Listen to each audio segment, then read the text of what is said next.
ఇప్పుడు మనం చెప్పుకోబోయే మర్డర్ కేసు ఓ క్రైమ్ థ్రిల్లర్ సినిమానే తలపిస్తోంది. ఓ ఫోరెన్సిక్ విద్యార్థిని తన తెలివితేటలను, చాకచక్యాలన్నిటినీ క్రోడీకరించి చేసిన మర్డర్ ఇది. అది ఎవరినో కాదు, తన లివ్ ఇన్ రిలేషన్షిప్ పార్ట్నర్ను, తన మాజీ ప్రియుడు, అతడి ఫ్రెండ్తో కలిసి సూపర్గా స్కెచ్ వేసింది.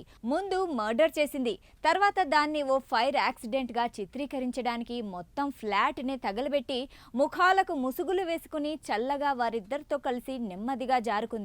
పాపం ఫైర్ యాక్సిడెంట్ అనుకున్న అగ్నిమాపక సిబ్బంది మంటలను చల్లార్చి అక్కడ దొరికిన డెడ్ బాడీని మార్చురీకి పంపించింది. దీంతో అంతా అనుకున్నట్లే జరిగిందని ఆ కిల్లర్ లేడీ, ఆమె మాజీ ప్రియుడు, అతడి స్నేహితుడు సంబరపడిపోయారు.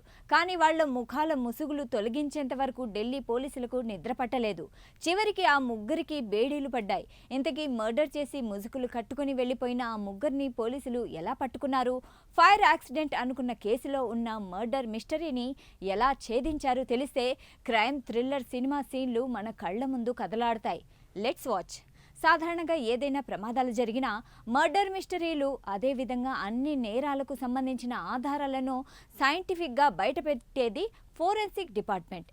ఈ డిపార్ట్మెంట్ ఇచ్చే రిపోర్ట్లను బట్టి కేసులను సాల్వ్ చేయడం జరుగుతుంది. అలాంటి ఫోరెన్సిక్ విభాగానికి సంబంధించిన చదువుతున్న ఓ విద్యార్థిని వేసిన మర్డర్ ప్లాన్ను చూసి ఢిల్లీ పోలీసులే షాక్ అయ్యారు. దీంతో ఈ కేసును ఛేదించిన కాప్స్ ఆ ఫోరెన్సిక్ విద్యార్థిని మర్డర్ చేసే క్రమంలో చేసిన తప్పిదాలను పాయింట్ చేస్తూ వివరించింది. ఇక మ్యాటర్లోకి వెళ్తే ఆగస్టు 6న గాంధీ విహార్లోని 4వ అంతస్తు ఫ్లాట్లో మంటలు చెలరేగాయని పోలీసులకు సమాచారం అందింది. ఫైర్ బ్రిగేడ్ మంటలను ఆర్పివేయగా కాలిపోయిన మృతదేహం లభించింది.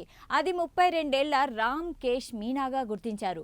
అప్పట్లో పోలీసులు దీన్ని ప్రమాదవశాత్తు మరణంగా కేసు నమోదు చేశారు. అయితే సీసీటీవీ ఫుటేజ్ మొత్తం కుట్రకు బహిర్గతం చేసింది. ఘటన జరిగిన రోజున ఇద్దరు ముసుగు వ్యక్తులు భవనంలోకి ప్రవేశించడం సీసీటీవీ ఫుటేజ్లో కనిపించింది. దాదాపు 39 నిమిషాల తర్వాత వారిలో ఒకరు బయటికి వెళ్లారు. రాత్రి 2:57 ఒక మహిళ మరో వ్యక్తితో కలిసి భవనం నుంచి బయటికి వెళ్లడం కనిపించింది. వారు బయటికి వెళ్లిన వెంటనే ఫ్లాట్లో మంటలు చెలరేగాయి. ఈ దృశ్యాలు పోలీసులకు అనుమానం కలిగించాయి. దీంతో ఇది ఫైర్ యాక్సిడెంట్ కాదని దర్యాప్తు మొదలుపెట్టిన పోలీసులు ఆ మహిళ మొబైల్ లొకేషన్ను గుర్తించారు. ఆమె ఫోన్ స్విచ్ ఆఫ్ చేసి ఉండడంతో మొరాదాబాద్లో అనేక చోట్ల దాడులు చేసి అక్టోబర్ 18న అమృతను అరెస్ట్ చేశారు.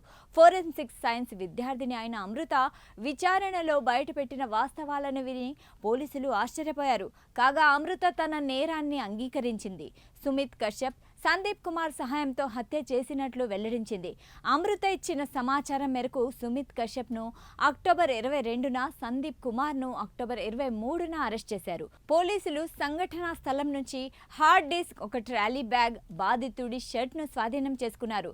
అయితే కొన్నాళ్ల నుంచి లివ్ ఇన్ రిలేషన్షిప్లో ఉంటున్న పార్ట్నర్ దగ్గర తన అభ్యంతరకరమైన ఫోటోలు, వీడియోలు ఉన్న హార్డ్ డిస్క్ ఉందని నిందితురాలు అమృత అనుమానించింది. దీంతో వాటిని తిరిగి పొందడానికే లేదా నాశనం చేయడానికి ఈ మర్డర్ను పాల్పడింది. ముందుగా బాధితుడిని గొంతు నిలిమి చంపి ఆ తర్వాత మృతదేహాన్ని నిప్పంటించి సాక్ష్యాలను మాయం చేయడానికి డెడ్ బాడీని తగలబెట్టింది. దర్యాప్తులో అధికారులను తప్పుదారి పట్టించడానికి, హత్యను ప్రమాదంగా చూపించడానికి మృతదేహంపై నూనె, నెయ్యి, ఆల్కహాల్ పోసి నిప్పంటించారు. అంతేకాకుండా సాక్ష్యాలను నాశనం చేయడానికి ఎల్పీజీ సిలిండర్ రెగ్యులేటర్ను కూడా తెరిచి ఉంచారు. దీంతో ముగ్గురు నిందితులపై ఇండియన్ జస్టిస్ కోడ్లో హత్య, క్రిమినల్ కుట్ర, పేలుడు పదార్థాలతో నష్టం కలిగించడం వంటి సెక్షన్ల కింద కేసు నమోదు చేశారు.